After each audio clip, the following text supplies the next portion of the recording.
So, after years of hearing many of you complaining about Samsung Exynos chips, the question now is if you're ready for them to completely pull the plug. Because yes, if you don't like Exynos chips on Samsung flagships, I have some really good news for you that pretty much got a confirmation. We have new details of upcoming iMacs that sound very interesting, but we don't really know when they're happening. And if you thought the Apple Car was a myth, it looks like we're actually getting something eventually, and there's proof. I'm Jaime Rivera. It is Thursday, but if you feel like this is Tuesday, I don't blame you, though nobody's gonna take Friday out of our hands tomorrow. This is Pocketnow Daily.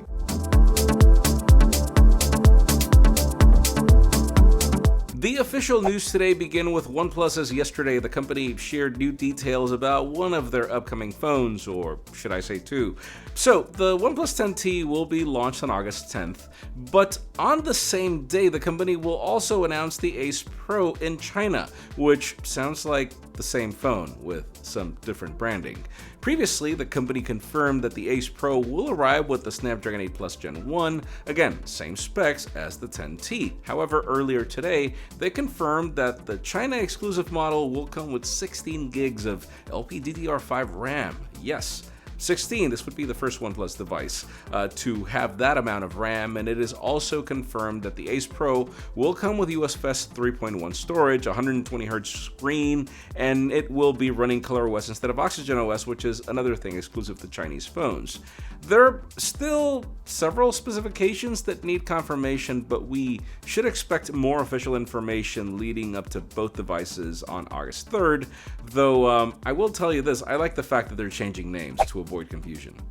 Moving on to Apple for the next couple of segments, let's talk about the Apple Car, and no, actually not CarPlay, but the long-rumored vehicle that the company has been planning for a while now. For those of you curious as to how long, I mean, we've been covering these rumors for the longest time. I thought it was vaporware, but not anymore. According to a new report, Cupertino has filed for and published a total of 248 automobile-related patents since 2000. Yes, just like we saw Apple play the long game with its Apple Silicon, seems this is the case here too, but even longer. These patents cover self-driving technology, riding comfort, suspension, navigation, car-to-car navigation, and many more.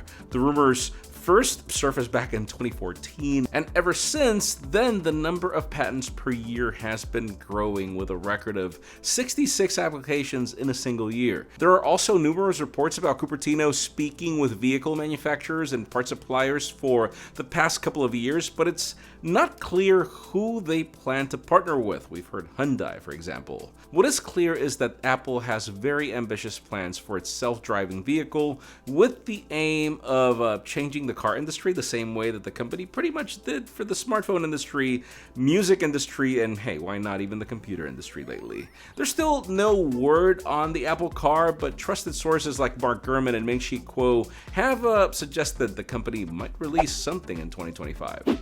Sticking to Apple, let's switch to the larger iMac I've been telling you is still in the dark, and new reports about some prototypes have emerged. According to the new details, Cupertino's prototyped at least 3 larger iMac models since Apple Silicon last year. Amethyst said that the first model prior to August 2021 used the same design as the now discontinued 27-inch Intel-based model, but with the M1 chipset. And then later that same month, the company also prototyped another model with the same design as the 24-inch iMac, but with a 27-inch display and the M1 chip. Now last, and in my opinion the most interesting one, Apple prototyped another one with the same 24-inch design, but with a 27-inch XDR display, black finish, and the M1 Max chip. Probably that was the iMac Pro. And even though this source has shared pretty accurate information in the past, it's not clear if any of these models will be released, especially given the amount of prototypes that Cupertino is used to doing. There's still no word on future iMacs, but sources like Mark Gurman and Ming-Chi Kuo claimed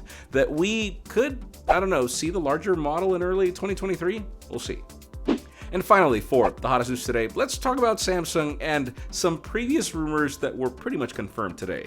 Over the last few weeks, we've been discussing how Sammy is forming a team to focus on a high-end chipset that would power the Galaxy S devices in 2025, meaning that we shouldn't expect the Exynos chips to make an appearance for the next 2 years, at least on their flagship devices, and in the meantime, they'll be using Qualcomm chips. Well, now Cristiano Amon, Qualcomm's CEO, confirmed that 75% of all Galaxy S devices of the current generation are powered by Snapdragon chips, and that he went on to confirm that the proportion will go up over the next year, supporting the claims made by analysts that the next lineup will be powered exclusively by Snapdragon. This is not the end of Exynos chips though, but it is a reality check for the company since they really need to reorganize this division or figure themselves out, and reports also indicate that they are not planning on making changes to Exynos, but instead they would use these resources to develop one from scratch.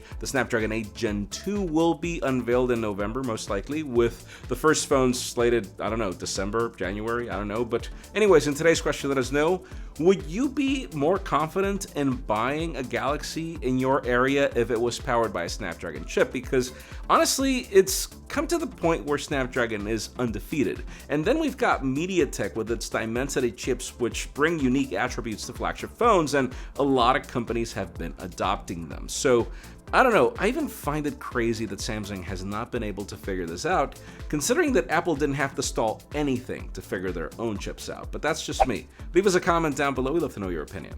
Friends, again, if you want to get the news earlier, follow us on Pocketnow.com and subscribe to our channel for more videos like this one. You can also follow us on social medias. Our extended coverage happens on Instagram, and follow me on my personal handles to see me seriously forget the day. Please give this video a thumbs up if you like what you saw. I'm Jaime Rivera. Thanks so much for watching. We'll see you tomorrow.